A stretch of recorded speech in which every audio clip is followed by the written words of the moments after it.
What is up, guys? Welcome back to my weekly rant on Supergirl Season 4. This time around, it's episode 11, titled Blood Memory.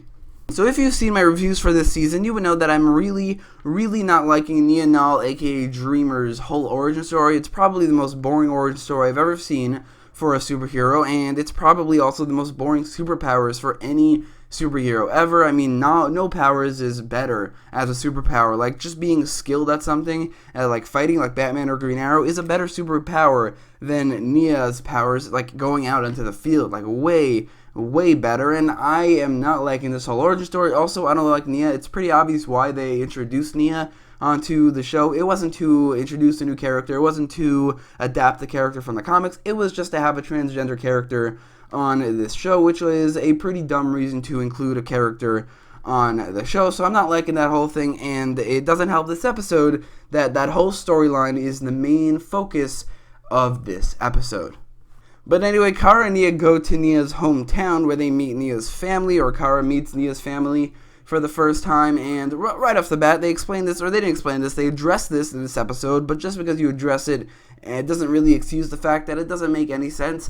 How does Nia have these powers? They mentioned in a previous episode, and it's really mentioned in this episode as well, that only the women in their family have this power. Now, this is something that they didn't even need to say, and they didn't really need to address this, because if they didn't, it would have made more sense, but since they did, they deliberately made it so that only the women in this family can have, or the race, I guess, can have this power, and then they make the main character who has this power not a real woman, which is something they mentioned in this episode, but just because you address it doesn't mean that it makes any more sense, doesn't excuse the fact that it doesn't make any sense whatsoever. And the whole conflict in this episode really doesn't work at all. The whole conflict between Nia and I think her name is Maeve, the sister, Nia's sister, and it doesn't work because the episode portrays Nia as the good guy and Maeve as the bad guy. While I agree with basically everything Maeve is saying, like for instance, it doesn't make any sense that Nia has powers, and how Nia just let Maeve study this whole thing, the dreams, for like half a year or whatever she said, and instead of telling her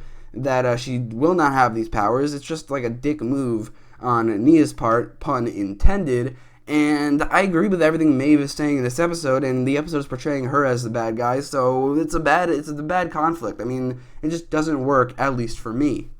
Oh, and there's also a death scene in this whole storyline that is probably the most forgettable death scene of all time, where Nia's mother dies. I mean, this was the stupidest death scene I've ever seen. She was bitten by a spider out of nowhere, and she just died. Now, yes, this is something they built up at the beginning of the episode, and it was something that they talked about later, but it just came out of nowhere even with that. And even though this is the first episode she appeared in, it wasn't like at all emotional, which is something that this show doesn't do well, which is like death scenes for characters. They don't really kill characters off very often. I'm pretty sure in season 3 they had their first ever big death scene, which was Rain's mother, a character who appeared in maybe 2 episodes, but that was actually kind of emotional. Well, in this episode, they killed off a character who barely appeared at all, and they expected it to be, I don't know, sad or something, and it just wasn't. It came out of nowhere. She was bitten by a spider out of nowhere, and it was just a bad death scene, and it didn't really help the episode at all.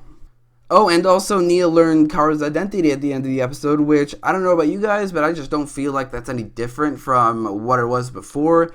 For some reason on this show, when people are friends with Kara, it just feels like they know that she is Supergirl, because it should be so obvious. So now that Nia knows Kara's Supergirl, I don't think there's really much of a difference, and that's something this show can't really do, which is like big scenes where they show other people the Supergirl's identity, because it doesn't work, because it should be so obvious. Now, this again would be a problem for a Superman TV show as well, but not as big of a problem, because Superman again changes more about him when he's Clark Kent.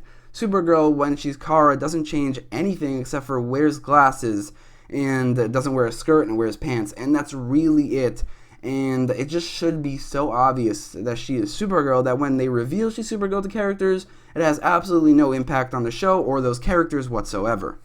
But that's it for the whole Nia storyline, which I practically hated in this episode, but there was another storyline with Alex and all these frat boys getting these powers for an hour now. Alex, like I said in my last review/rant, I mentioned that this is probably the most interesting thing they've ever done with Alex, which is erase Supergirl being Kara from her memory, because in the last 4 years of this show, she has been a completely static character. The only changes she's been through is she became lesbian all of a sudden, like out of nowhere, and she changes her hair ever so often, and that is practically it. So I like the fact that they changed something about her at least a little bit, even if it is, I think, going to be temporary. But in this episode, I did kind of like her just feeling like there's something missing from her memory. It makes a lot of sense, and I did like how that was handled for the most part. But anyway, in that same storyline, we get these villains of the week of these frat boys who get their drugs powered by the energy from the Red Daughter Supergirl, which, by the way, that is the stupidest thing I've ever seen in my life, and that is saying a lot because I have seen a lot of episodes of Supergirl, but they never explain that either. There's just energy that comes from the Red Daughter Supergirl, and it goes to, I think they said it was Connecticut, and powers these drugs. First of all, did it really only go to that one place, or were these drugs or these things that were powered by this energy all over the world? And second of all, why would this give people powers, and how did this work? And they never explained it, and that's something I just hate about this show. They don't explain things. They just show you something and expect you to understand it, but they never explain it. It's so stupid. And these frat boys with their powers, it was fine. I mean, it wasn't great or anything. They were just pretty boring villains of the week. I did like Brainy interacting with them. Again, I do like Brainy in basically all these episodes. He's basically the saving grace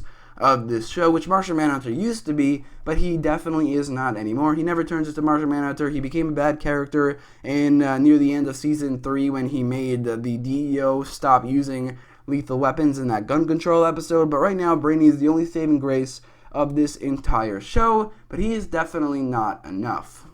But in conclusion, I really didn't like this episode. I don't like Nia, and Nia's whole storyline of becoming Dreamer is super boring, and it's even more boring in this episode, and the whole conflict between Nia and Nia's sister is terrible. It wasn't handled well at all. It wasn't conveyed well at all. There's a death scene in this episode that doesn't land in the slightest. Nia learning Kara's identity doesn't have any impact, and the only thing going for this episode is Alex dealing with feeling like something is missing in her mind, which was not really focused on enough in this episode. And obviously Brainy is entertaining, but there's also James and Lena being boring. There's a bunch of things that are just not explained, like Nia having powers, or the frat boys' drugs being powered by the energy from the Red Daughter Supergirl, which is never explained, and I just hate when they do that, and this episode is just super boring. So I will give this episode a 4.8 out of 10, as I think it is the worst episode of the season so far, which is just saying so much. But anyway, let me know what you thought about the episode in the comments down below, as well as in the poll in the top right corner of the video. And if you like this video, don't forget to leave a like, share, and subscribe. And thank you for watching.